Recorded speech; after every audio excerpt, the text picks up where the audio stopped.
जो फैज़ इलाही मस्जिद जो फैज़ इलाही मस्जिद तुर्कमान गेट में है, सबसे पहली बात तो यह है कि 1970 का वफ़ गज़ीट सीरियल नंबर 40, अगर आप इजाज़त दिए तो मैं आपको पढ़ के सुनाता हूँ उसको।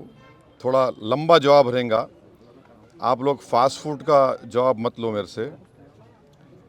तो ये मेरे गज़ीट कॉपी है, serial number 40 of 1970, Khwaja Faiz Ilahi mosque alias Masjid Gausiyan and graveyard. इसमें 1970 में लिखा हुआ है over 100 years worship and burial of dead bodies. ये वार्ड नंबर लिखा हुआ है, राइट। नंबर 1 ये। दूसरी बात ये है कि हमने प्लेसेस ऑफ वर्शिप एक्ट बनाया कि 15 अगस्त 1947 को जो भी रिलीजियस स्ट्रक्चर जिस किसी समुदाय का होगा, बाबरी मस्जिद को छोड़कर, उसको डिस्टर्ब नहीं किया जाएगा। ये 2 बात जहन में रखी। तीसरा क्या हुआ कि नवंबर 2024 को 12 नवंबर 2025 को दिल्ली हाई कोर्ट ने ये कहा अपने ऑर्डर में, this petition filed in public interest seeks a direction for removal of certain encroachments said to have been found in a joint survey report herein referred to as JSR। Third point ये है कि अब ये जो joint सर्वे हुआ, joint सर्वे में कौन party है, इसमें कौन थे सर्वे रिपोर्ट सर्वे जब हुआ, conducted by officials of MCD, DDA, land and development office जो मिनिस्ट्री ऑफ अर्बन डेवलपमेंट का है, और चौथा रेवेन्यू डिपार्टमेंट और पब्लिक वर्क्स। जब मेरी ज़मीन है, आप मेरे को नहीं रख रहे सर्वे में, हाँ मेरी ज़मीन है, सर्वे मेरे को नहीं रख रहे। चौथी बात यह है कि दिल्ली हाई कोर्ट का जजमेंट गलत है। क्यों गलत है डिवीज़न बेंच का? क्योंकि उन्होंने टाइटल डिसाइड कर दिया। अगर जब मेरा मालिकाना हक़ है उसके ऊपर, तो रूल पोजीशन ये है लॉ के लिहाज से वो वक्फ ट्रिब्यूनल को जाना। पांचवी बात यह है कि जब ये केस चल रहा था तो वक्फ बोर्ड के एडिशनल स्टैंडिंग काउंसिल वहाँ खड़े हुए थे और उनके मुंह में गुलाब जामुन था, एक लफ्ज़ नहीं बोले। छठी बात यह है कि आज भी दिल्ली वक्फ बोर्ड और ये मस्जिद के लोगों में केस चल रहा। क्या केस चल रहा? हर साल वक्फ प्रॉपर्टी को 20% वक्फ फंड देना पड़ता वक्फ बोर्ड को। दिल्ली वक्फ बोर्ड इनको बोल रहा था 70% दो। ये केस आज भी चल रहा। तो ये Delhi Waqf board is complicit in this matter. जब ये फैसला नवंबर 2025 को आया तो दिल्ली वक्फ बोर्ड को रिव्यू पिटीशन फाइल करना था, रिव्यू पिटीशन फाइल नहीं करे। और ये एक बात याद रखिए, दिल्ली वक्फ बोर्ड के एडमिनिस्ट्रेटर और MCD का हेड जो थे, एक ही आदमी था। MCD का हेड और दिल्ली एडमिनिस्ट्रेटर।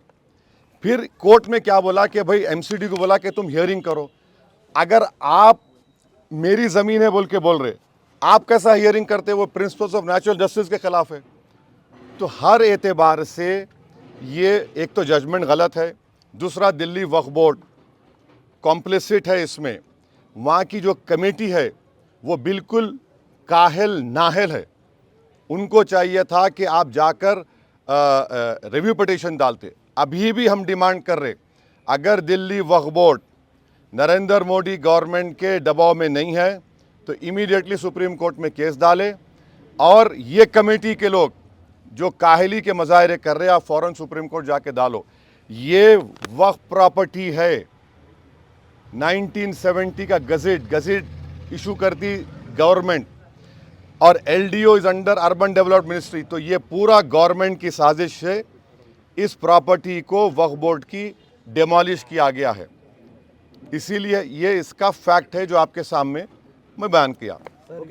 आप नहीं, और एक है नेशनल का, सुप्रीम कोर्ट का बेल का नहीं होना। 2 करोड़ से ज्यादा ऑर्डर हाँ, सुप्रीम कोर्ट का SIR होना नहीं होना, तो सुप्रीम कोर्ट का बेल का ऑर्डर होना नहीं होना, होना ना। आप लोग अखबार पढ़ते, हाँ अखबार पढ़ते होंगे आप लोग, माशाल्लाह अखबार वाले हैं। आज टाइम्स ऑफ इंडिया में मैं फ़ोटो लेकर रखा, नहीं सुनिए एक मिनट ठहरिए। टाइम्स ऑफ इंडिया में आज हाँ, आज टाइम्स ऑफ इंडिया में 2 रिपोर्टिंग है। एक रिपोर्टिंग क्या है, जो आपके अपने महाराष्ट्र के से रिलेटेड है कि एक साहब थे कैलाश रामचंदानी, 2019 में नक्सलाइट्स उन्होंने ट्रिगर ब्लास्ट करी आईडी का, 15 पुलिस वाले गढ़जी चोली में मारे गए थे।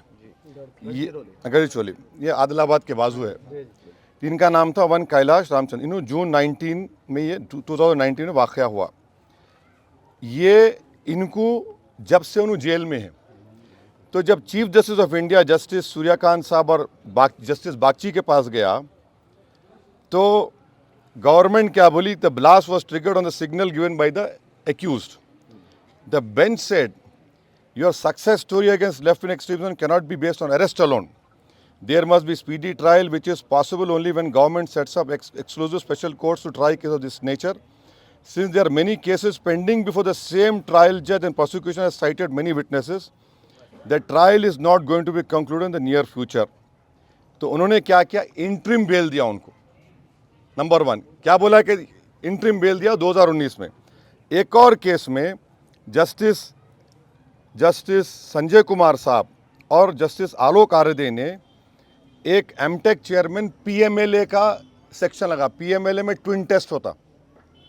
ट्विन टेस्ट का मतलब क्या है कि आप जज को प्रूफ करना कि आप इनोसेंट है, और दूसरा के बेल दिए तो भागना नहीं। तो उस केस में जस्टिस संजय कुमार साहब ने कहा, the right to speedy trial enshrined under Article 21 of the Constitution is not eclipsed by the nature of the offence. अब तीसरा ये बच्चों का केस है जो 2 को नहीं मिली। आप देख लो, एक जज का बेंच ये बोल रहा, एक जज का बेंच ये बोल रहा, एक जज का बेंच ये बोल रहा। तो मेरे को ज़रा मैं सरप्राइज हूँ, शॉक हूँ, ये क्या हो रहा है। चौथी बात ये है कि वो जो उन्होंने क्या किया, उन्होंने वो जो बेल का कंडीशन लगाया, जिनको बेल दिए कि कोई ये नहीं करना, बोलना नहीं।